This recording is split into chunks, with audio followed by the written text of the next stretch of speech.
Oke, kita akan mengunboxing dan menjelaskan detail dari motherboard dari brand ASRock dengan tipe itu H6110M HDP M.2 R2.0. Oke, kenapa ada R2.0 itu versi terbaru dari H610 HDP sih. Kalau misalnya yang udah M.2 aja itu udah nggak diproduksi lagi, jadi mendingan beli yang R2.0 aja. Oke, nah di depannya itu, di kotak depannya itu ya biasa dia itu ada diproduksi sama Strindo, ini distributornya. Ada logo ASRock, logo tulisan H610, dia support 3 Gen 13 core prosesornya. Di sampingnya itu dia biasa ada tulisan, ada lambang-lambangnya. Di belakang juga sama. Di samping juga sama, di belakang juga sama. Di sini dijelasin keuntungan kita beli ini. Pertama, motherboardnya itu udah support Gen 12 dan Gen 13. Nah, dimana kan kalau kita mau upgrade ke Gen 13, kita pasti bisa langsung colokin aja prosesornya, nggak perlu ganti motherboard lagi. Nah, ini karena dia sudah pakai LGA 1700. Kalau nggak salah, Intel Gen 13 itu udah pakai LGA 1700. Prosesor dari motherboardnya itu udah pakai H610 chipset, udah yang terbaru. Cara ngelihat gen motherboard itu di depan huruf H, atau kan ada H, B sama Z. Z itu yang high end, B itu yang mid end, yang ini H ini yang low end. Tapi dia yang paling atas yang saya beli. Kenapa? Karena di sini 6. Kan ada H5, H4, H3. Nah, yang saya beli itu H6 yang sudah high end-nya. Nah, di sini dia tuh udah up to 2 slot. Yang itu DDR4 3200. Terus dia express slotnya itu, expansion slotnya itu udah PCIe 4.0x16, 1 kali PCIe 3.0x1. Ini grafiknya tuh udah pakai Intel HD untuk VGA-nya.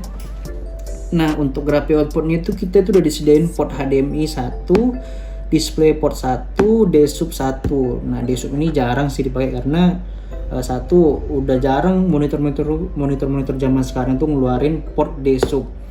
Nah, untuk storage-nya itu kita udah dikasih 4 SATA. Kalau kalian mau pakai SATA, dia tuh dikasih 4 expansion slotnya.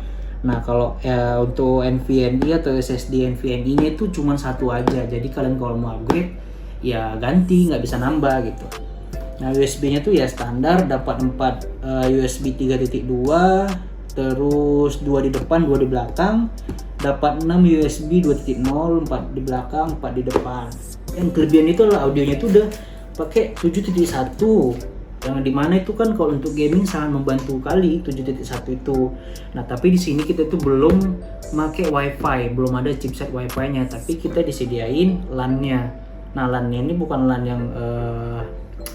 yang kecepatannya rendah, sudah pakai yang Realtek Gigabit LAN. Terus dia tuh udah tipe USB-nya ini adalah micro ATX. Ini di belakang ada DisplayPort di kanan, DSUB, HDMI, USB 2.0 2 biji. Terus ada untuk input keyboard atau monitor nih zaman dulu sini.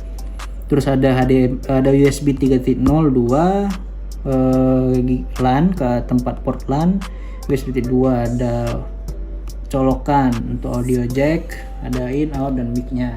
Nah, ini di sini udah bisa 3 graphic output, bisa di 3 monitor.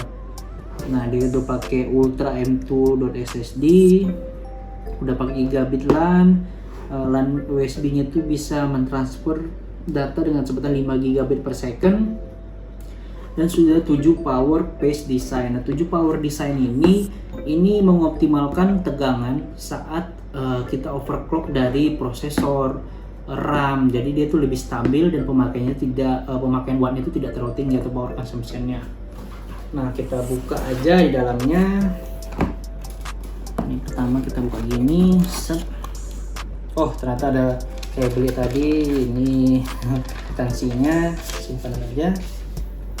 Kita dikasih kabel SATA 1, terus ini kartu garansinya, Ini untuk panel belakangnya, untuk ke belakangnya ini tuh. Yang pasti kita dikasih buku panduan, terus dikasih juga ternyata M.2 bautnya. Terus kita dapat buku manual bukunya. Di sini udah dapat support CD-nya. Udah disediain ini, tinggal kalau misalnya mau baca ya tinggal baca, ada berbagai bahasa. Dikasih ini juga nih panduan. Oke, langsung aja kita lihat dalamnya.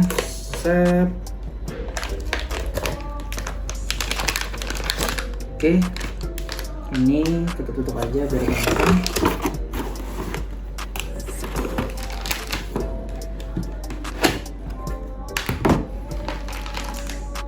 Nah, ini penampakan dari plastiknya ini, terus tinggal kita buka.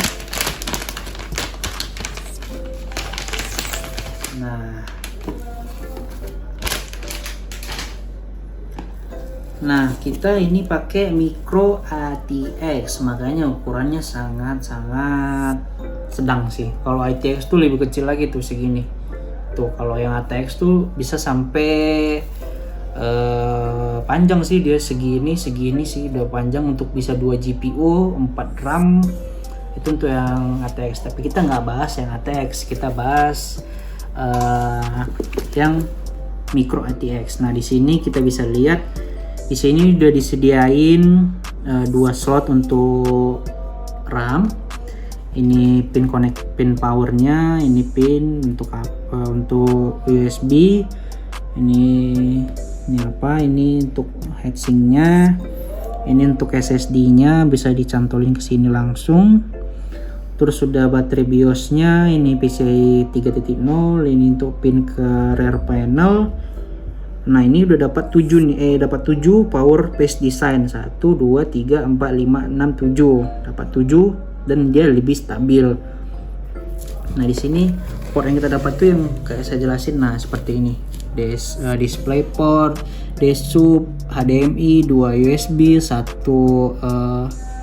kabel konektor untuk keyboard sama mouse, 2 slot USB 3.0, 2 slot 2.0 LAN. Ini audio in out dari USB. Oke, cukup sekian untuk ini, nanti kita akan lebih banyak detailnya.